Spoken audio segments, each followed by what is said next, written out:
Come on. Come on. उलट का वाह, अरे भयानक नजारा. योगी ए योगी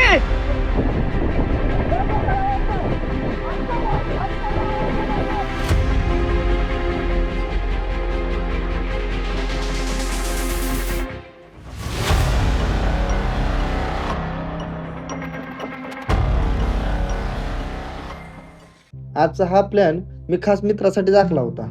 म्हटलं मित्रासंग जाऊया, मस्त फिरूया, धमाल करूया. पण रे बाबा, पुढे जाऊन ही सफर एवढी खतरनाक होईल याची थोडीशी बी कल्पना नव्हती. सुरुवातीला सगळं एकदम निवांत होतं, पण जसं पुढे गेलो तसा रस्ता अवघड होत गेला आणि परिस्थिती हाताबाहेर जाऊ लागली. आता पुढं काय झालं हे सांगण्यापेक्षा तुम्हीच बघा. हे बाबा कसा पसारलाय, रात्रभर जागून झोपलाय ना.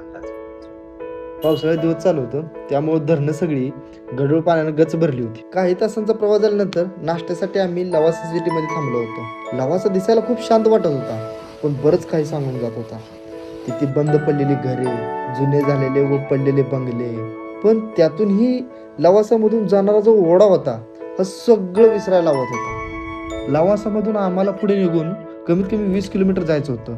धुक्यात दडलेला हा रस्ता आणि बाजूला तुडुंब भरलेलं धरण, हे सगळं दृश्य खूप मोहक वाटत होतं. पुढे जाऊन आम्ही दामण ओहळ या गावामध्ये जाऊन पोहोचलो. तिथूनच आमचा ट्रेक चालू होणार होता. अवतार बघून वाटलंच असेल आता काय होणार आहे ते. नक्की व्हिडिओ पूर्ण बघा आणि असं धमाल मजा येणार आहे ना. तुफान तुफान. सारखी पावसाची झडप येत असल्यामुळं जाण्याच्या रस्त्याही पाणी साठलं होतं. सगळ्या रस्त्याने चिखल तुडवतच जात होतो आम्ही. मांगाला डुकं पडलंय.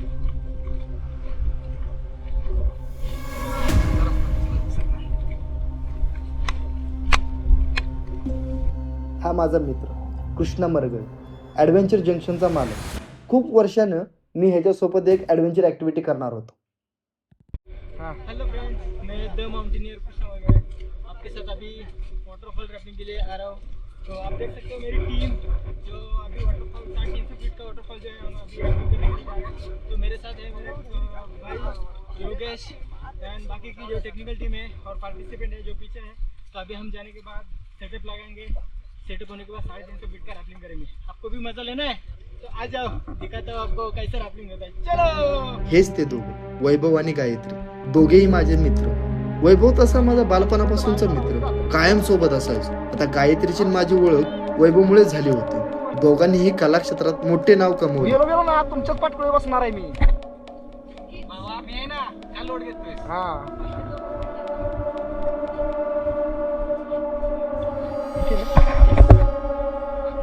मजा खरंच खूप वेगळी आणि खूप अट्रॅक्टिव्ह आहे. आपल्याकडे कमीत कमी 10 ते 12 पार्टिसिपेट आहेत आणि त्यांना 300-350 फूट खाली धबधब्यातून खाली उतरवायचं. आणि हा व्हिडिओ आपल्याला इतका आकर्षक आणि इतका निसर्गरम्य असणार आहे. तुम्ही बघता क्षणी तिथं तुमचा व्हिडिओ तुम्ही स्टॉप करून पुन्हा एकदा बघणार. चॅलेंज आपली. वाटेच्या दोन्ही बाजूनी दाट जंगल आणि त्या झाडीतून हळूच बाहेर पडणारे धुकं, जणू काय रस्ता बी आमच्यासोबत लफंडावच खेळत होता. पण त्या धुक्यामुळं आमची उत्सुकता मात्र अजून वाढत चालली होती. गायत्री आणि वैभवनं असा निसर्ग कधी बघितलाच नव्हता, त्यामुळे दोघांचा आनंद तर काय सांगू. जणू काय निसर्गाच्या या सुंदर दुनियेत ते दोघं हरवूनच गेले होते. आणि काही सेकंदातच असा नजारा तुम्ही बघायला भेटणार आहे नागपुरा. झाडातून जरा बाहेर येताच वाऱ्याची एकदम हलकी झुळूक अंगावर येऊन पडत होती आणि त्या गार वाऱ्याच्या लहर अंगावर शहारे आणत होते. पावसाचा गारवा, अंगावरून फिरणारा वारा आणि तो समोर भन्नाट नजारा. जास्त पावसामुळे कंटिन्यू पाऊस असल्यामुळे ह्या नाल्याच्या वाटेवर शेवाळ साठले. चालताना नेहमी आपला पाय आणि ह्याच्यापासून सावधान हा पोर्शन जास्त प्रमाणात स्लिप करतो. त्यामुळं हा पोर्शन जास्त करून टाळलेला बरा सह्याद्रीमध्ये.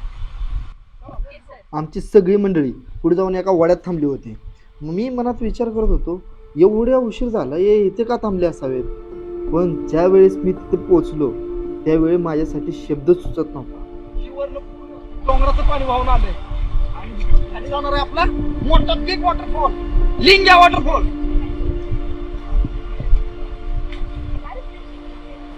आपल्याला मनमोहन होते ना, स्वर्गाहुनी सुंदर आहे, स्वर्गाहुनी सुंदर. अशी जन्नत आवतो ना यांना, आयुष्यात कधी विसरलं नाही पाहिजे.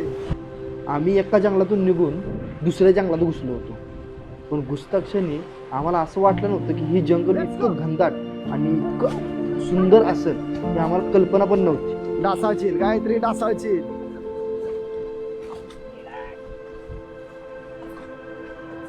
एवढं भारी जंगल आहे ना, फुल शांतता, फुल म्हणजे फुल, कुणाचाही कसलाही त्रास नाही इथं.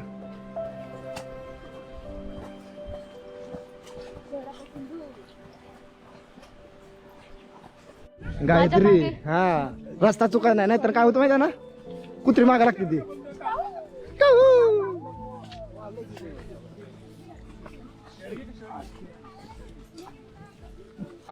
Come on, guys and bells. मला पण यायचं राव. हा तू बोल. Guys and bells. Come on. Come on. काय राव? Let's go. मजा नाही आली. वडकाम वडकाम. उलट का हेल्मेट. आयो भयानक कंटाळा आहे. खूप झाडे इथं, फक्त नागबारा आहे नसावा, नाहीतर माझा कार्यक्रम ओकेच करेल, कारण खूप आतमध्ये आलो. वा, अरे भयानक नजारा आहे रे.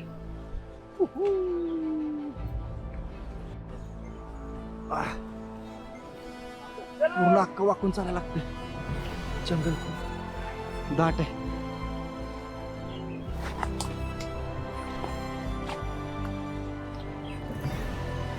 Let's go.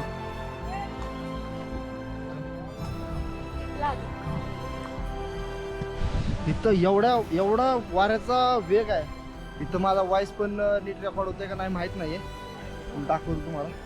खूप वारा आहे इथं, आणि जसा मी या जंगलातून बाहेर निघाला, सरळ सरळ जन्नतचा दरवाजा. अर्ध्या तासात ट्रेक झाल्यानंतर आमची टीम बेस कॅम्पला पोहोचली होती. वाटलं होतं इथून निसर्ग बघायला भारी वाटेल, एकदम मस्त मजा येईल, पण तिथून जे अवतार बघितला, अवतार बघून सगळ्यांचीच गार झाली.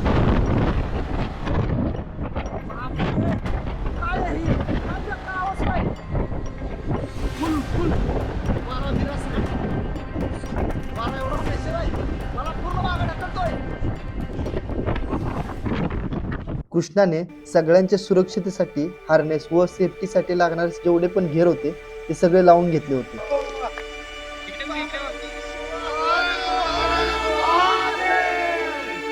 गायत्रीच्या हातून आजच्या मोहिमेची पूजा करून घेतलं आणि निसर्गाला मान देऊन आम्ही एक वेगळीच उत्सुकता घेऊन आजच्या मोहिमेची सुरुवात केली. पण पुढं काय वाढून ठेवले याची ती मात्र कल्पना नव्हती. पण एक गोष्ट मात्र पक्की होती, आजचा दिवस काहीतरी भारी आठवण देऊन जाणार होता.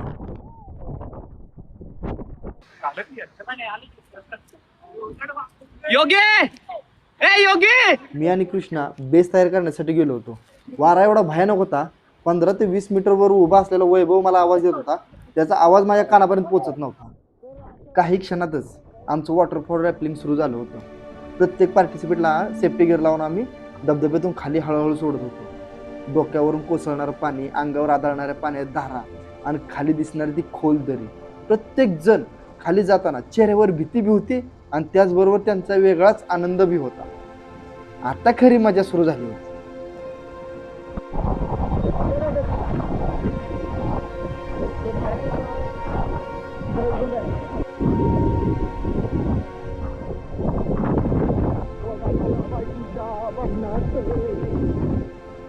वैभव आणि गायत्री याआधी कधीच वॉटरफॉल रॅपलिंग केले नव्हते, पण ॲडव्हेंचर जंक्शनचा कृष्णा आणि माझ्यावर त्याचा पूर्ण विश्वास होता.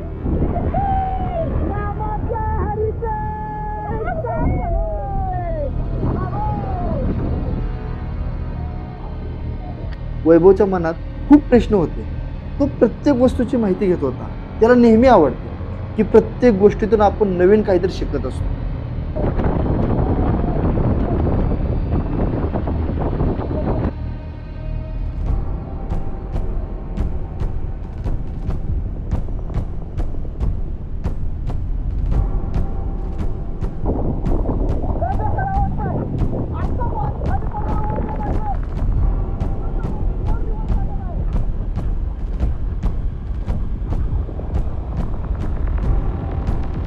काही सेकंदापुरतं निसर्गानं धुक्याची ओढलेली जी चादर होती ती जरा बाजूला केली आणि समोर जो नजारा दिसला ना त्याला शब्दच अपुरे पडले.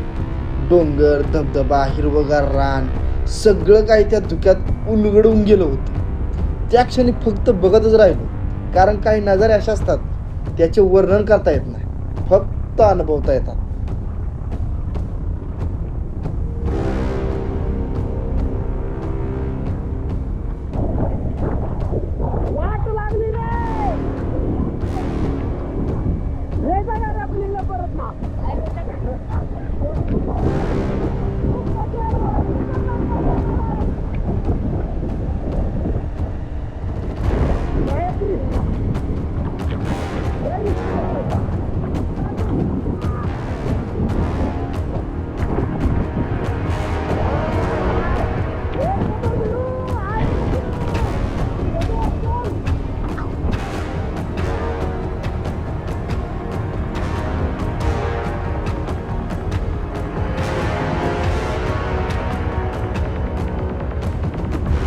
गायत्री रॅपलिंग करत हळूहळू खाली जात होती.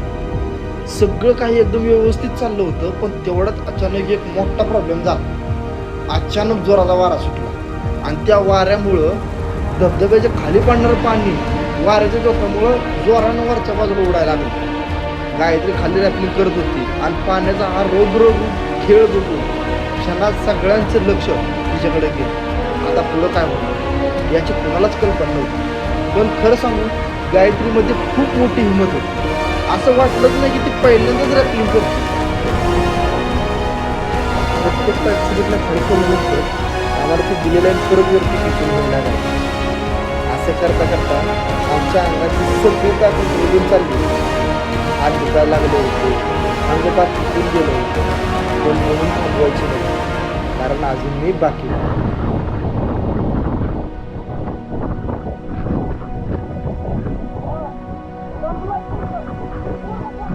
पण एक गोष्ट मला ॲडव्हेंचर जंक्शनची लय आवडली. त्यांच्या सुरक्षितेच्या बाबतीत कुठलीच कमी ठेवली नव्हती. मजबूत बेस बांधला होता, चांगल्या क्वालिटीची उपकरणं वापरली होती आणि सगळ्यात महत्त्वाचं म्हणजे कृष्णा स्वतः प्रत्येक पार्टिसिपेटवर बारीक लक्ष ठेवून होता. कोण खाली जातंय, कोण कसं जातंय, सगळं काही तो स्वतः नीट पाहत होता. म्हटलं तर ॲडव्हेंचर म्हणजे थरार हवाच, पण त्याच्या संग सुरक्षितेबाबतीत तितकीच महत्वाची आहे.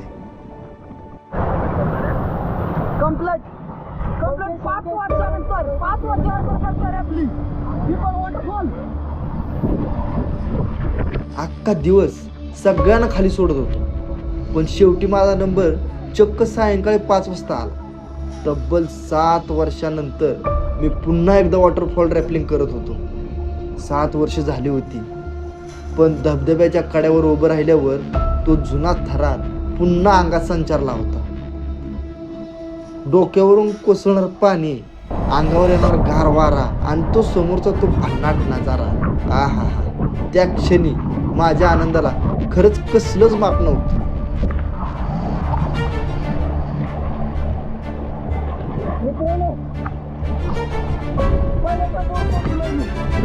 आणि समोर बघा, माझ्या तुमच्या समोर काय नजर आहे, काय हो नजर आहे.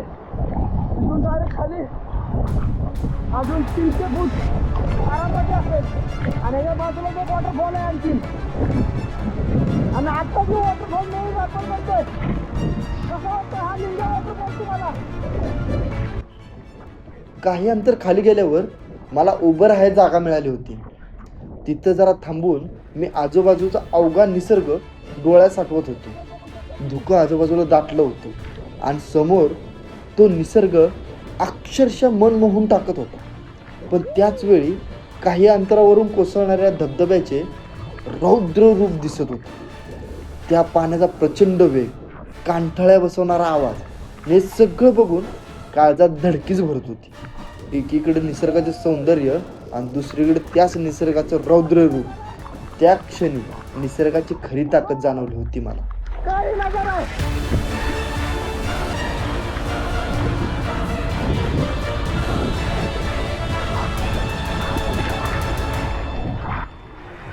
धबधब्याच्या जसा जसा मी खाली येत गेलो तस तसा मी अक्षरशः भारावून गेलो.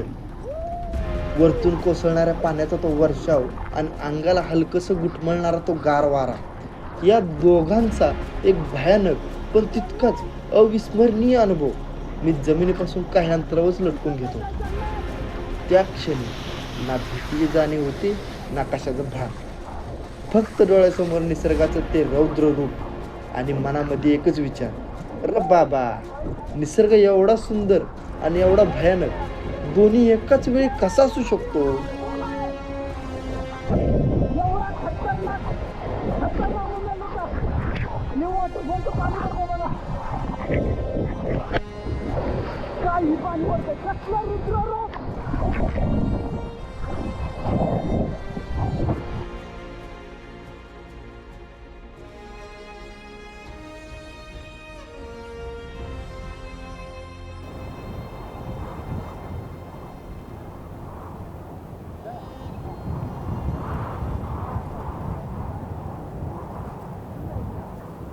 धबधब्यातून खाली उतरून झालं म्हटलं आता संकट पण खाली आलो आणि त्याच्यापेक्षा बी मोठं संकट आमच्या समोर उभं होतं. आम्ही धबधब्याच्या पाणीगडच्या बाजूला उभं होतो आणि आम्हाला कोसळणाऱ्या धबधब्याच्या कडेने परत वरती चढून जायचं होतं. पाण्याचा प्रवाह कमीच होता पण जो वारा भयानक सुटला होता तो की आम्हाला पाऊल पुढे सरकूच देत नव्हता. काय करायचं तुम्हाला काय सुचत नाही. शेवटी सगळ्यांनी मिळून एक हात घट्ट घातला, एकमेकाची साखळी केली आणि एक पाऊल झोपून टाकलं. खूप मेहनतीने त्या वाऱ्या तडाख्यातून आम्ही तिथे बाहेर पडलो. त्या क्षणी एक गोष्ट मात्र कळाली, निसर्ग कितीही सुंदर असला तरी ती ताकद तुम्ही समजायची नाही.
रावण हसणार आहे.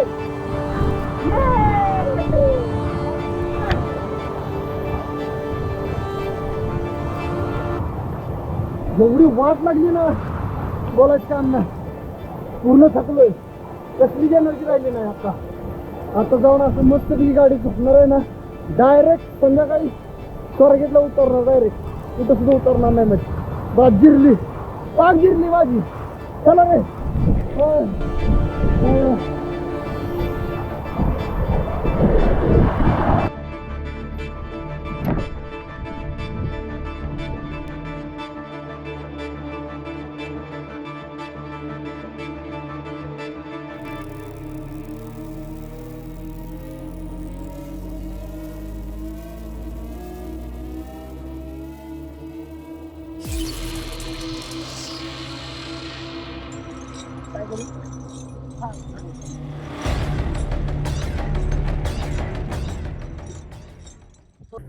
एवढा भारी वॉटरफॉल रॅफ्टिंग झालं, एवढे बॉडीमध्ये एनर्जी लॉस झाली.